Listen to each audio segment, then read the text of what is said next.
ચાલો હવે જોઈએ ઉદાહરણ 5.12. આકૃતિમાં સમાન દળ m1 બરાબર m2 ને બે બિલિયર્ડ બોલ વચ્ચેની અથડામણ દર્શાવી છે. પ્રથમ બોલ મારક કહેવાય છે જ્યારે બીજો બોલ લક્ષ્ય કહેવાય છે.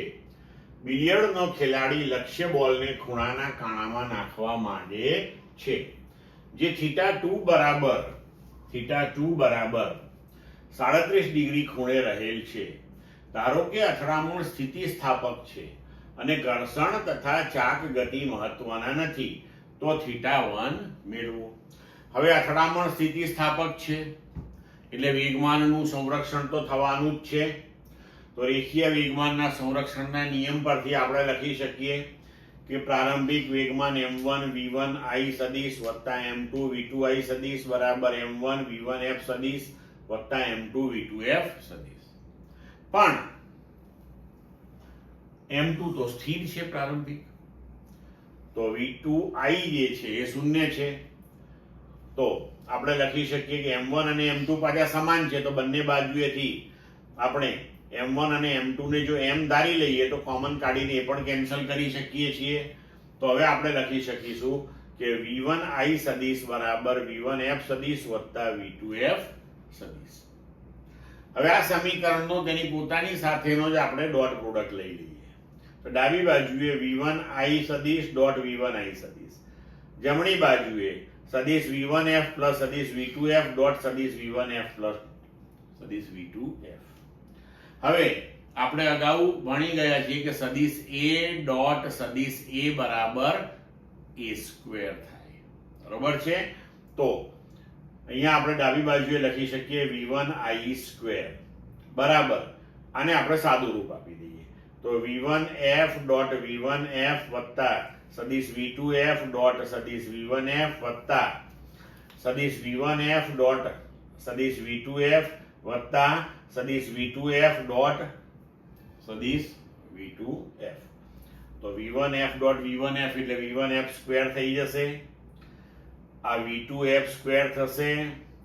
હવે આ v1 f અને v2 f વચ્ચેનો ડોટ પ્રોડક્ટ છે. આ બંને સદિશો જે છે આપણા, જો આકૃતિની અંદર એ બે સદિશ વચ્ચેનો જે ખૂણો છે એ છે θ1 પ્લસ θ2.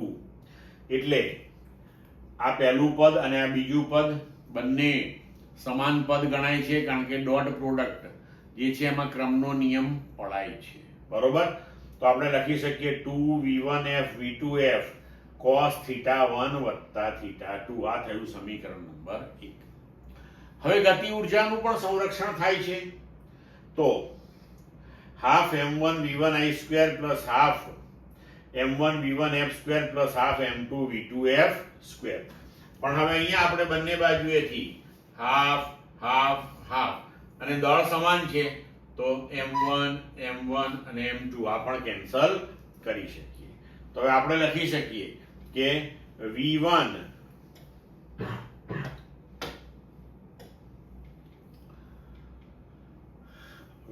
i સ્ક્વેર બરાબર v1 f square plus v2 f square. હવે સમીકરણ નંબર 1 અને 2 બંનેને આપણે સરખાવી દઈએ તો આપણે લખી શકીએ કે v1 f square plus v2 f square એના બરાબર v1 f square plus v2 f square plus 2v1 f v2 f cos θ1 plus θ2.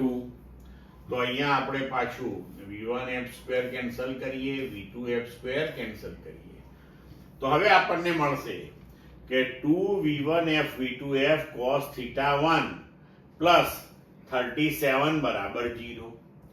હવે 2 0 નથી, v1 f 0 નથી, v2 f 0 નથી, તો પછી cos θ1 પ્લસ 37 ડિગ્રી જે છે આ 0 હોય તો જ આનો જવાબ 0 આવે. હવે cos θ બરાબર જો શૂન્ય થતું હોય તો θ શું હોય? 90 ડિગ્રી, કારણ કે cos 90 ડિગ્રી બરાબર શૂન્ય થાય. તો cos θ1 પ્લસ 37 ડિગ્રી બરાબર 0, એટલે કે θ1 પ્લસ 37 બરાબર થયું 90 ડિગ્રી.